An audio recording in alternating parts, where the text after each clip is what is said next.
নমস্কার সবাইকে, আবার একটি মালা ডেলি ব্লগে আপনাদের স্বাগত জানাই। তো এইটা দেখে হয়তো আপনারা বুঝে গেছেন এইটা কি।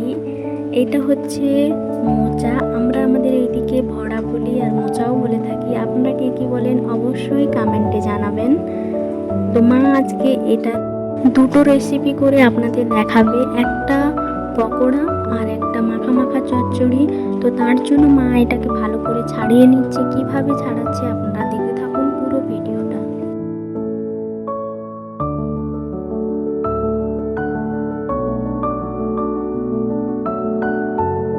দেখুন ভেতরের যে অংশটা আছে, এই সাদা অংশটা, এটা নেওয়া যাবে না, এটা খুব শক্ত হয়। এটা দেওয়া যায় না, সবজিতে দিলে ভালো লাগে না, এটা খুব শক্ত, এটা নেওয়া যাবে না। এটা ফেলে দিয়ে বাকিটা পুরোটা নেবে।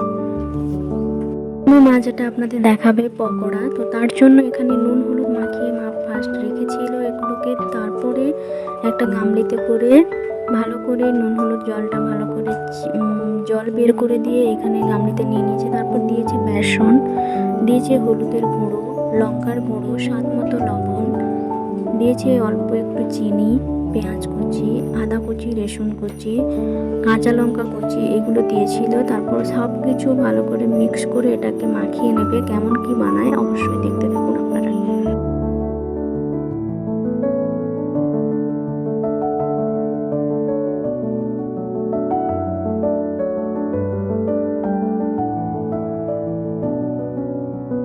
মোটা মোটা করে একটু এটাকে মাখিয়ে নিতে হবে, যেহেতু পকোড়া হবে।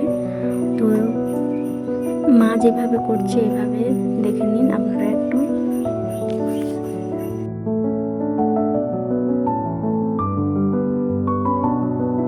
তারপর বসিয়ে দিল গ্যাসে কড়াই, দিয়ে দিল সাদা তেল। সাদা তেলটা একটু গরম হয়ে গেলেই পকোড়াগুলো ভেজে নেবে। আর এইখানে বাইরে ঝিমঝিম করে বৃষ্টি পড়ছে, ওয়েদারটাও খুবই ঠান্ডা। তো আমার এইদিকে একটা কথা মনে আসছে, যখন আমরা স্কুলে যেতাম, তো স্কুলের পাশেই একটা চপের দোকান ছিল, সেখানে 2 টাকা করে এই মোচাগুলো চপ বানিয়ে বেচতো। তো আমরা খেতাম, অসাধারণ বানাতো। তার জন্য মাকে আজকে বললাম, মা মোচার অন্য কিছু একটা বানাও। তো মা বললো ঠিক আছে চল পকোড়াই বানাই। তো পকোড়া বানাচ্ছিল, তো তার সাথে ভাতের সাথে খেতে তো কিছু একটা লাগবে। তো তার জন্য মোচার চচ্চড়িও করেছিল, মাখা মাখা করে, দুটোই রান্না করেছিল মা আজকে। তো এই পকোড়াটা বিকেলে স্ন্যাক হিসেবে খেতে পারেন, সকালেও খেতে পারেন মুড়ির সাথে, দুটোভাবেই খাওয়া যায়। তো এইদিকে মার ভাজা মোটামুটি কমপ্লিট।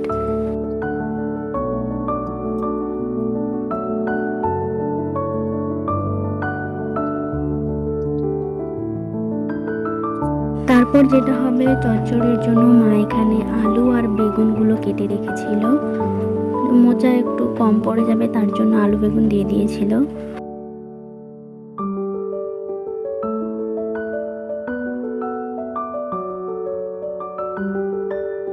হ্যাঁ, আর মা এখানে একটু আপনাদের বলতে বলেছিল যে কাঁচকলার যেটা মোচা হয় ওটা খুব তেতো হয়, ওটা খাওয়া যায় না। আর এই মোচাটা হচ্ছে কাঁঠালি কলার মোচা।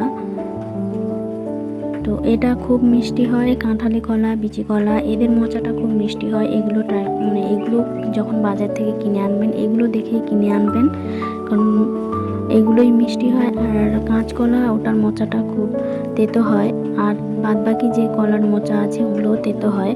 মা এটা বলছিল, তো আপনাদের কাছে বলে দিলাম, আপনাদেরও বলে দিলাম, আপনাদেরও জেনে রাখাটা খুবই ভালো। তো মা তারপর এদিকে সব কিছু কেটে নেওয়ার পর নুন হলুদ মাখিয়ে রেখে দিয়েছিল আগে থেকে।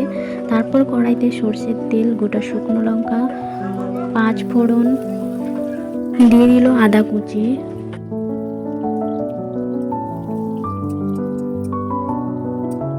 এখানে একটা মা টমেটো কেটে দিয়েছিল, দিয়ে দেওয়ার পর একটু নেড়ে চেড়ে নেওয়ার পর এখানে মা আগে থেকে মটরগুলো ভিজিয়ে রেখেছিল, সেই মটরগুলো এখানে দিয়ে দিয়েছিল, খেতে ভালো লাগবে বলে তাই।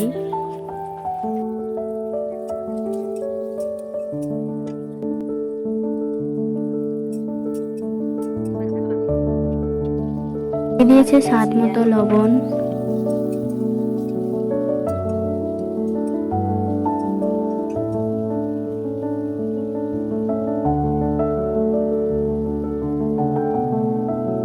দিয়ে দিয়েছিল লঙ্কার গুঁড়ি। আর আগে একটু ভুলে গেছি আমি বলতে, মা প্রথমে একটু হলুদের গুঁড়ো দিয়েছিল, আর এখানেও একটু হলুদের গুঁড়ো দিয়ে দিয়েছে অল্প করে। তারপর যেগুলো আগে থেকে মা নুন হলুদ মাখিয়ে রেখেছিল সেগুলো সব জল বের করে দিয়ে এদিকে সবগুলো দিয়ে দিয়েছে কড়াইতে। তারপর এগুলো ভালো করে নেড়ে নেড়ে নেবে।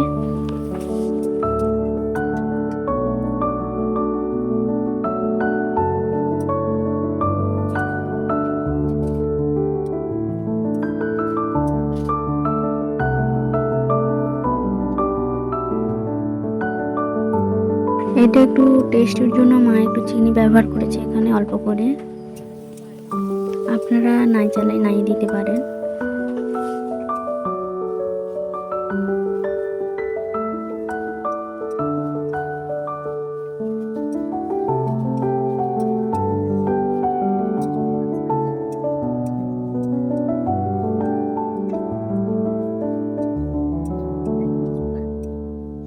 সবকিছু ভালো করে নেড়ে নেওয়ার পর এখানে দিয়ে দেবে জল।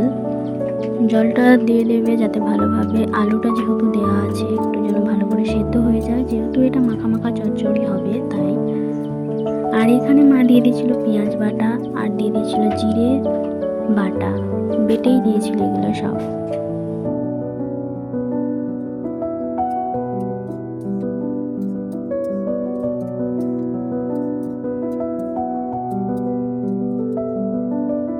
এরকমভাবে জলটা শুকিয়ে এলে শুকনো শুকনো হয়ে এলে নাড়তে নাড়তে একটু লাস্টে সর্ষের তেল দিয়ে ভালো করে এটাকে নেড়ে নিয়ে নামিয়ে নিলেই হয়ে যাবে মোচার মাখা মাখা করে চচ্চড়ি।